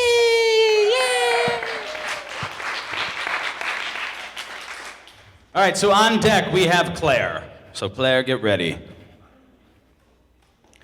The scores are 9.5, 9.7, 9.6, 9.2, and 9.5. Give it up. Here we go, Skylar.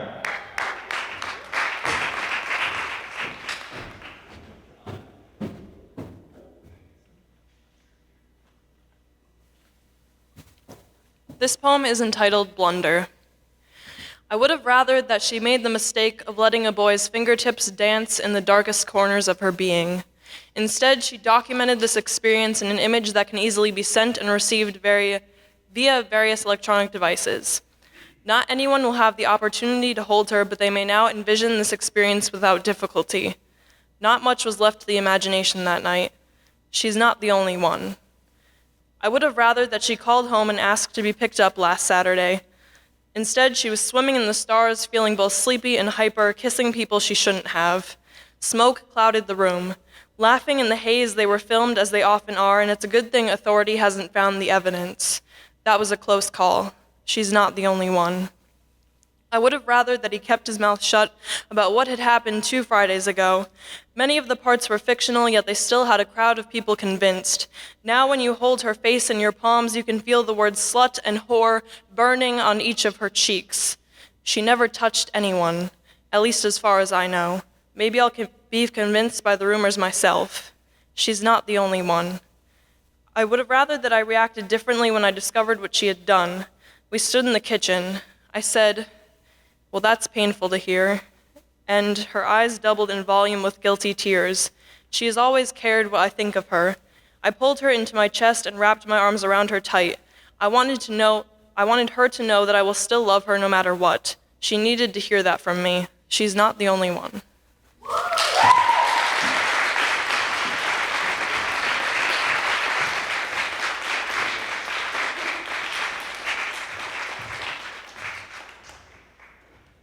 Give it up for Skylar!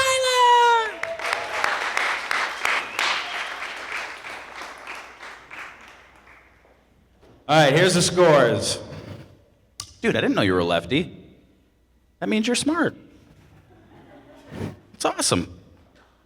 I didn't even have to talk to him like he's a lefty. He knows more than I do.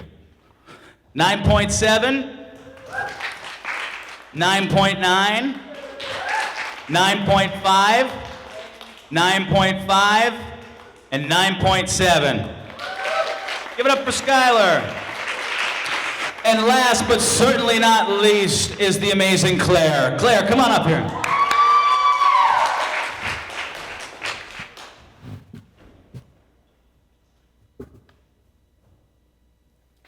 What David said about the bears. Don't come too close, they'll sniff at your ankles, and while you're standing by yourself for the very first time, they will bow at your feet. Their eyes will open wide, don't you understand? When their heads are low and their shoulders dropped, their muscles are aligned so they can run at 40 miles per hour, don't you understand? That they come close not because they love you, but because they love themselves too much to let you live, don't you understand? It was over for you the moment they saw your flesh like a white flag from behind the oak trees. You were never behind the oak trees, you were in front of your own shadow. Don't you understand?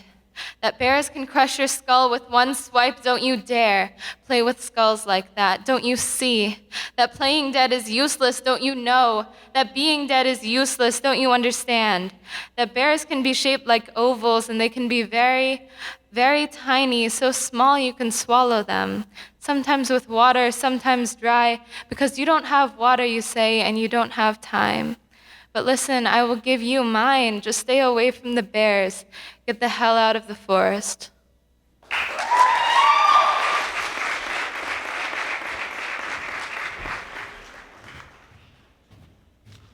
Oh, Claire. Give it up for Claire, everybody.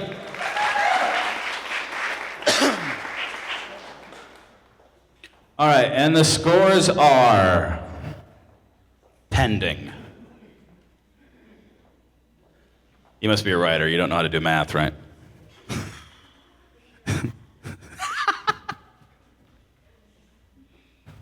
9.8, 9.9, 9.6, 9.6, and a 9.9. Give it up for Claire. Okay, so right before we conclude the festivities, I'd like to invite Maggie, Hayden, Mitchell, Kevin, Claire, Jess, Mailing, Skylar, Abby, Cassie, Mason, Adriana, and Aiden up on the stage with me if you guys want to come up. Give them a big round, everybody.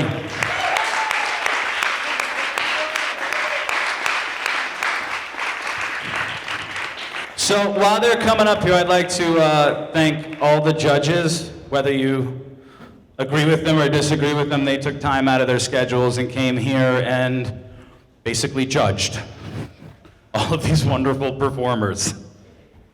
Good for you. I hope you sleep well. So while they're there back tabulating, I think we should all recognize the fact that when you know, they did a study and they found out that most people's biggest fear was public speaking.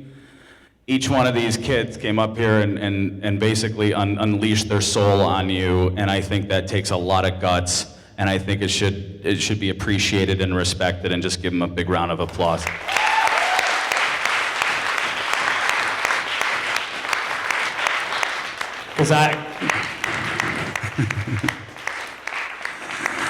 Because Lord knows I can't do it without nervous laughter. Oh, by the way, I filmed all of you, so I don't know how that's going to help when it's on the internet. That's what that camera is. Basically, the camera was there for me to feed my ego later, but I mean, you guys are just happened to be there. So, all right, and here comes Maleficent herself, Katie Wisnowski. Thank you. Hello, everyone. Before we announce the winners, just two quick things. We have some great events coming up in our community. One is going to be at Keystone College. Michelle, can you stand up? So Michelle is putting on an all-ages slam at Keystone College. A bunch of these kids will be in it. I will be in it. My friend Ed, give us a wave. Ed in the back will be in it. So we hope you come out. What date is that, Michelle?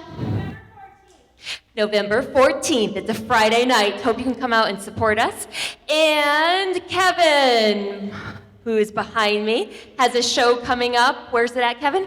It's at Lyrics and Carpet What's the date? It's November 21st at 9 p.m., $5 at the door. Excellent. And that's all ages as well, correct? Yes. Okay. There's flyers back there. Hope you can make it out. Do you want to say something?